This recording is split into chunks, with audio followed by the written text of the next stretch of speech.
I was sitting at the long oak dining table in my mother's house, surrounded by the people I had loved my whole life.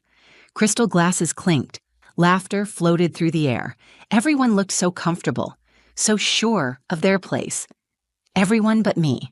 When my mother stood and raised her glass, I thought maybe, just maybe, she was about to say something kind, something that would remind me I still belonged to them. Instead, she smiled sweetly, and with a casual wave of her hand, she said, "We've decided to cut Sadie out of the will." The words hit me like a slap across the face. My brother Ethan threw his head back and laughed. His wife Chloe beamed at him like they had just won a prize. My father looked down at his plate. Even my grandfather gave a slow nod of approval. Then they lifted their glasses, all of them, and toasted. To my exclusion, to my erasure, as I sat there frozen, holding my glass, unable to lift it, barely able to breathe.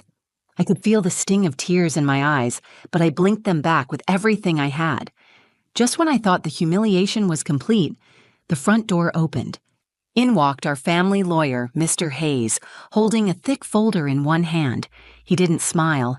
He didn't even look at them. He came straight to me and said, "Actually, Sadie is the only one who's getting anything." The room went dead silent. I sat there, heart pounding so hard I thought it might crack my ribs, while the world I thought I knew shattered right in front of me. It was one of those cool fall evenings that always made me nostalgic. The sky had already gone dark by the time I pulled up to my parents' house. Their estate looked exactly like it always did, perfectly polished, grand enough to impress the neighbors, cold enough to make you wonder if anyone actually lived inside. I sat in my car for a moment, hands gripping the steering wheel, trying to gather myself. I had not been home for months. Things had been tense between us for years. But tonight there was a small part of me that wanted to believe this dinner was a sign things were getting better. Inside, the house smelled like roasted turkey and warm bread, the same way it did every holiday when I was a kid. For a second, it almost felt like old times. I let myself believe the lie that maybe I was walking into a family that missed me. I smoothed my dress, forced a smile, and stepped inside. My mother, Linda Monroe, was standing at the entrance of the dining room. She looked immaculate as always, her hair perfectly styled, her pearls gleaming against her black dress. She greeted me with a kiss on the cheek that barely brushed my skin. Her eyes scanned me quickly, the way someone might inspect a package for damage. "Sadie," she said, her voice pleasant but empty. "So glad you could make it." I nodded and murmured something polite, even though my stomach was already tightening. My father, Walter Monroe, gave me a small, tired smile from his seat at the head of the table. He'd always been the quiet one, the man who followed my mother's lead without question. Next to him sat my older brother Ethan, dressed in a sharp suit even though it was just a family dinner. His wife Chloe perched beside him, all glossy hair and bright lipstick, her hand wrapped possessively around Ethan's arm. At the far end of the table sat my grandfather, George, a man who believed strength was measured by how loudly you could dismiss someone else's feelings. His stern gaze flicked over me once, before returning to his glass of bourbon. I took a seat at the only open chair, right at the end, the place where I always seemed to end up, the outlier, the spare part. Dinner began the way it always did, with surface-level conversations about business deals, vacation homes, and who was achieving what. Ethan bragged about a recent promotion. Chloe chimed in about the new yacht they were considering buying. My mother nodded approvingly at all of it, her face lighting up with pride every time Ethan spoke. When they turned their attention to me, it was polite but clipped. My mother asked how teaching was going in the same tone she might have asked about the weather. Before I could answer, Chloe interrupted with a story about an expensive new private school she was considering for their kids. The implication was clear. My life was small, ordinary, something to be politely acknowledged and then moved past. I smiled through it. I had gotten good at that over the years, smiling through the backhanded compliments, the condescending nods, the invisible line they always drew between themselves and me. I told myself it didn't matter. I was proud of my life. I was proud of the work I did, even if it didn't come with yachts and stock options. Still, sitting there, I felt the familiar ache in my chest. I wanted to belong to them. I wanted to be enough for them. No matter how many times I told myself I didn't care, Some part of me always hoped that one day they would look at me the way they looked at Ethan. As the plates were cleared and the wine flowed freely, my mother rose from her chair. She tapped her glass lightly with a fork, and the room fell into a hush. She stood there, smiling warmly at all of us, and said she had an important announcement to make. I sat up a little straighter. For a split second, I thought maybe this was it. Maybe she was going to tell me she was proud of me. Maybe all the distance, all the hurt, was about to be repaired with a few kind words. My heart thudded in my chest. I glanced around the table. Even Ethan looked curious. My father stared down at his napkin, and my grandfather shifted in his seat. I held my breath. I wanted to believe this family still had a place for me. I wanted to believe that despite everything, love could still win. I had no idea that within the next few minutes they would shatter whatever was left of my heart without even blinking. My mother stood tall at the head of the table, one hand resting lightly on the back of my father's chair. Her smile never wavered. It was the same smile she used at country club luncheons and charity galas, polite and polished, completely detached from anything real. "I want to thank everyone for being here tonight," she began, her voice calm and steady. "This family means everything to us, and Walter and I have been doing some important planning for the future." Around the table, heads nodded approvingly. Chloe adjusted the diamond bracelet on her wrist, catching the light. Ethan leaned back in his chair, arms folded across his chest, looking satisfied, like he already knew whatever announcement was coming would land in his favor. I forced myself to stay still, even as my hands trembled slightly under the table. My mother continued, her voice syrupy sweet. "We've made some difficult decisions regarding the estate. Decisions that reflect the values and priorities of our family." She paused, taking a delicate sip from her wine glass. My stomach twisted in knots. "We feel it's important to reward those who have continued to honor the Monroe legacy, those who have contributed to the family name, who have made us proud. With that in mind, we've decided that Sadie will no longer be included in the will." For a moment, the words did not make sense. They floated in the air like smoke, and I could not catch them. I blinked at her, at my father, at Ethan and Chloe. Ethan let out a short, sharp laugh, like he had been holding it in. Chloe's smile widened into something triumphant. "Finally," Ethan muttered under his breath, loud enough for everyone to hear. My father said nothing. He simply reached for his wine glass with a trembling hand and drank deeply. My grandfather gave a gruff nod, as if to say it was about time someone corrected the family's mistake. Chloe lifted her glass. "Family," she said brightly. The others followed, their glasses raised high, toasting, celebrating, right in front of me. I sat there with my glass still resting on the table. I could not move. I could barely breathe. The humiliation hit me harder than anything I had ever felt. It was not just the betrayal, it was the way they made it so public, so casual, like cutting me out was no more significant than rearranging the furniture. Chloe leaned across the table, her voice sickeningly sweet. "No hard feelings, right, Sadie?" I opened my mouth to speak, but my throat was tight. I nodded because I could not find any words that would not break me further. I wanted to cry, I wanted to scream. I wanted to stand up and demand how they could do this to me, how they could pretend like I had never been one of them. But I stayed seated. I stayed silent. Inside, I felt something shatter, something that had been fragile for a long time. I thought of all the years I had spent trying to make them proud, the nights I stayed late after work tutoring kids who could barely read, the hours spent volunteering at shelters instead of networking at fancy events. None of it had ever been enough. To them, success meant power and money and reputation. I had chosen a different life, a smaller one in their eyes, and for that, I was disposable. The conversations resumed around me, casual and light, as if I was no longer there. They spoke about vacation plans, about business expansions, about things I would never be a part of. I sat at the edge of the table, an outsider looking in, pretending to be invisible so it would hurt less. But the pain found me anyway. As I stared down at my plate, pushing the food around without tasting a bite, I felt a shift deep inside, a tiny ember of anger. Not the wild, destructive kind, the slow, steady kind that fuels survival. If they thought they could break me, they were wrong. I swallowed hard, wiped my palms on my napkin, and lifted my chin. I would not beg. I would not cry in front of them. If they wanted me gone from their world, I would leave it with my head held high. I thought the worst was over. I thought the rejection was complete.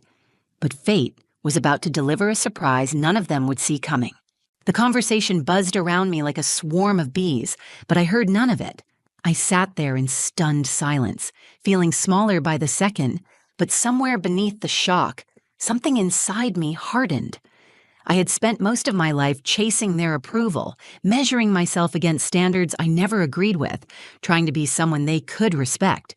Tonight made it brutally clear there was nothing I could do to change the way they saw me. Nothing I ever did would be enough for them. I placed my hands carefully in my lap to hide the slight tremor.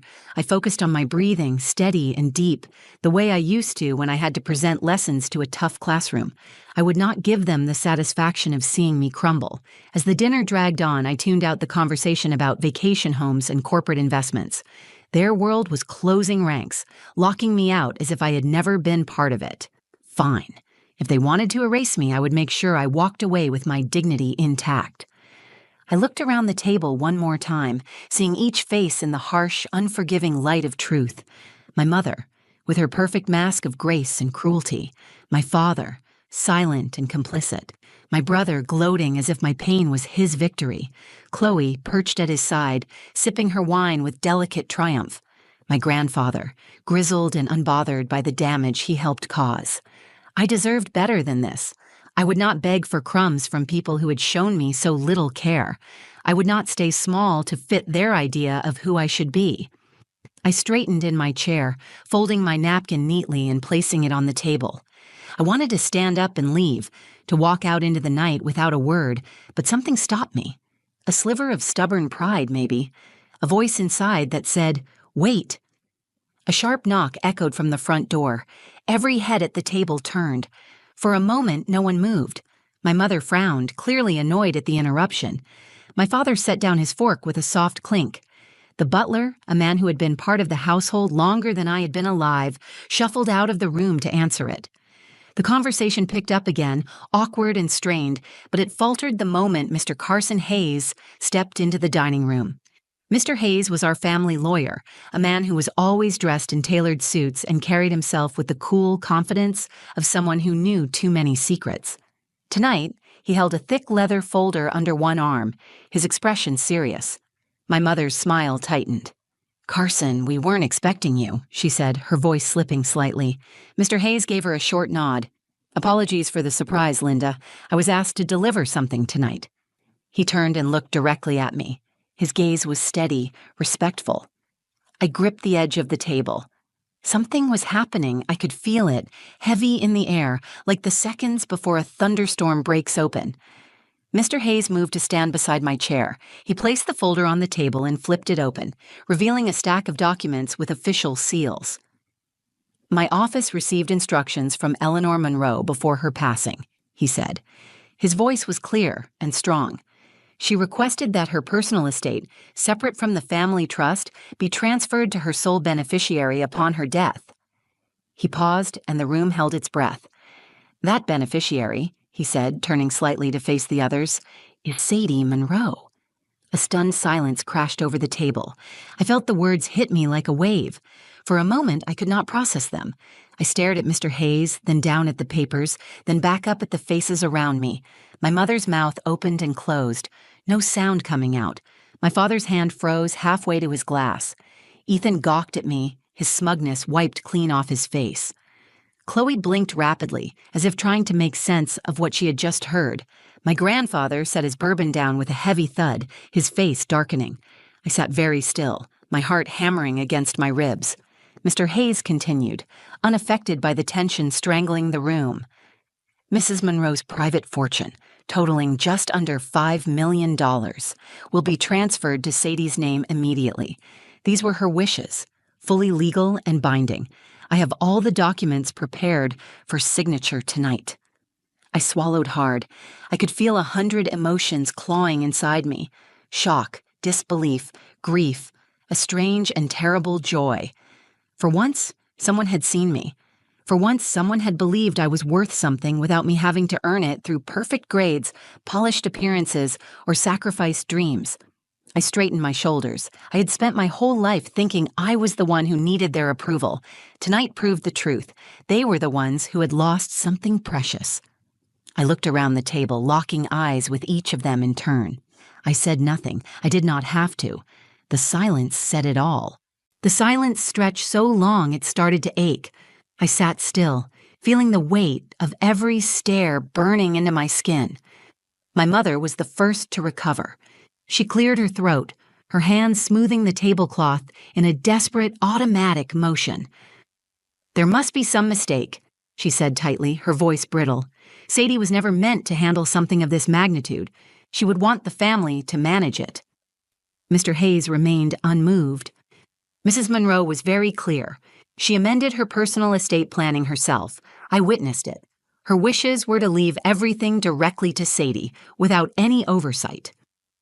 My father tried to speak but gave up halfway through the sentence. His hand trembled slightly as he reached for his glass again, knocking it over. Red wine spilled across the white tablecloth like a spreading wound. Ethan shot to his feet, his chair scraping loudly against the floor. His face was flushed, a dangerous shade of red. "This is ridiculous," he snapped, glaring at Mr. Hayes. "Grandma would never cut us out. She loved all of us." "She loved who treated her like family," Mr. Hayes said calmly. "She made her decision based on actions, not bloodlines." Ethan turned his anger toward me next, eyes narrowing with a fury that almost made me flinch. "What did you do, Sadie? What kind of tricks did you pull?" I stood slowly. My heart pounded, but my voice came out steady when I answered. I loved her. I listened to her stories. I visited when nobody else bothered. That's all I ever did. Ethan looked like he wanted to say more, but Chloe grabbed his arm, whispering urgently into his ear. She had the look of someone who knew the battle was already lost. My grandfather sat silently, staring into his empty bourbon glass. He had built his whole life on pride and loyalty to the family name.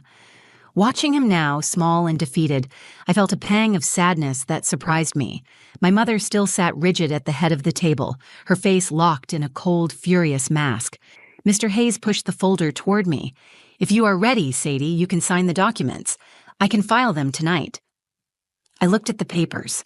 Legal jargon filled the pages, but the meaning was clear. For once, I had been chosen. Not for what I could give, not for how well I fit into their perfect little world, but simply for who I was. I picked up the pen with a steady hand. I signed my name at the bottom of the page, each stroke of ink feeling heavier, more final than the last. When I finished, Mr. Hayes nodded approvingly and began packing up his materials. The table stayed deathly quiet. I took a deep breath and faced them all one last time. "You made it clear tonight what you think of me," I said, my voice calm and unshaken. "You toasted to cutting me out without a second thought. You celebrated my absence as if it was some kind of prize. But the truth is, I was never the problem. I just stopped pretending that your approval was worth chasing." I paused, letting the words settle. "I hope you enjoy everything you fought so hard to keep. I hope it brings you the happiness you never seemed able to find." My mother opened her mouth, but I held up a hand. "Number. You said enough already." Without waiting for a response, I turned and walked out of the dining room. Each step felt lighter than the last. I did not look back. I stepped outside into the crisp night air. The stars stretched wide and brilliant overhead, and for the first time in a long time, I felt something like peace. The door slammed shut behind me, muffling whatever chaos was erupting inside. I walked down the long driveway with my head held high. I had come there hoping to be accepted. I was leaving with something far better. I had my freedom. I had my future. And I finally understood that the love I had spent my life seeking was never going to come from people who only valued me when I fit their narrow mold. The life ahead of me was wide open, and this time, it was mine to shape on my own terms. I smiled to myself as I reached my car. Not the broken kind of smile I used to wear, but a real one. Tonight was supposed to be my ending. It turned out to be my beginning. The engine of my car rumbled to life as I pulled out of the long driveway. I watched the house shrink in my rearview mirror, the grand windows glowing warmly against the night sky. Once that house had meant everything to me. It had been the symbol of belonging, of home, of family. Tonight, it was nothing but a monument to a life I no longer wanted to be part of. I drove without a destination for a while, letting the city lights blur around me. My hands shook for the first few miles, not from fear, but from the adrenaline that still coursed through me. I replayed the dinner in my mind, every cruel smile, every empty toast, every look of shock when Mr. Hayes spoke. It was surreal. It felt like I had finally woken up from a long, painful dream. I pulled into a small, empty park and killed the engine. The quiet was overwhelming. I sat there in the dark, breathing in the stillness, letting it settle deep inside me. For the first time in years, I was not carrying the heavy weight of their expectations. For the first time, I was not trapped trying to earn a place at a table where love came with conditions. Tears finally came, but they were not the tears of sadness I had feared.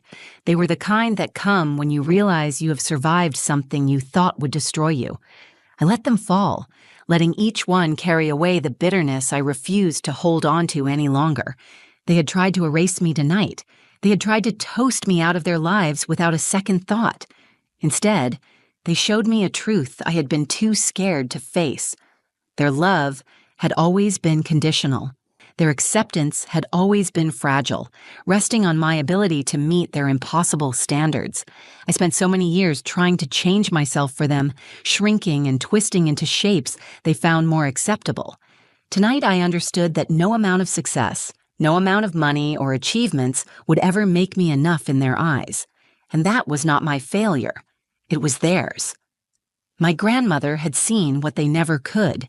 She saw my worth without conditions. She left me a gift far greater than money. She left me freedom. She gave me permission to walk away, to build a life that was mine alone, not one that was pieced together from scraps of their approval. I thought about the students I taught, the lives I touched every day in ways no stock portfolio or yacht could ever measure. I thought about the late nights grading papers, the afternoons spent helping a kid who had been written off by everyone else finally believe he was smart. I thought about the life I had built for myself, simple but full of real meaning. Their world had rejected me, but I had found something they would never understand. Purpose, kindness, real success. I wiped my face and looked up at the sky. The stars were sharp and endless above me. They had been there all along, steady and sure, whether I noticed them or not. I smiled, a real, full smile that reached into the deepest part of me. I was free. I did not need their inheritance to validate my worth, though I would use it wisely. I would pay off my debts. I would travel. I would start the nonprofit I had dreamed about for years. The one they always said was foolish because it would not make me rich. I would live a life that honored the kindness my grandmother had seen in me. They could keep their empty victories, their endless games of status and approval. I had won the only thing that mattered. I had found myself. As I sat there, feeling the night wrap around me like a warm blanket, I made a promise to myself. I would never again measure my value by the standards of people who only loved the version of me they could control. I would never again sit at a table where my heart was not welcome. Family is not built by blood. It is built by love, by respect, by the choice to show up for one another without strings attached. I would find my family in the friends I loved, the students I mentored, the communities I chose. I would build a new table, and everyone who sat there would know they were enough just as they were. I started the engine again, feeling lighter, stronger. The road stretched out before me, wide and open. This was not the ending my family had intended for me. It was the beginning of the life I was always meant to live. Thank you for listening to my story. If you have ever felt like you didn't belong, if you have ever been told you were not enough, I want you to know something. Your worth has never depended on someone else's approval. It never will. You deserve love that does not come with conditions. You deserve to build a life that makes you proud, even if no one else claps for you, especially then. If this story touched you, if you saw a piece of your own journey in mine, please take a moment to like the video. It helps more than you know. Share it with someone who might need to hear it. Leave a comment and tell me your story too. I would love to read it. And if you want to hear more real stories about resilience, healing, and finding your own way, make sure you subscribe to the channel. There's so much more I want to share with you. Thank you again for being here. You are never alone.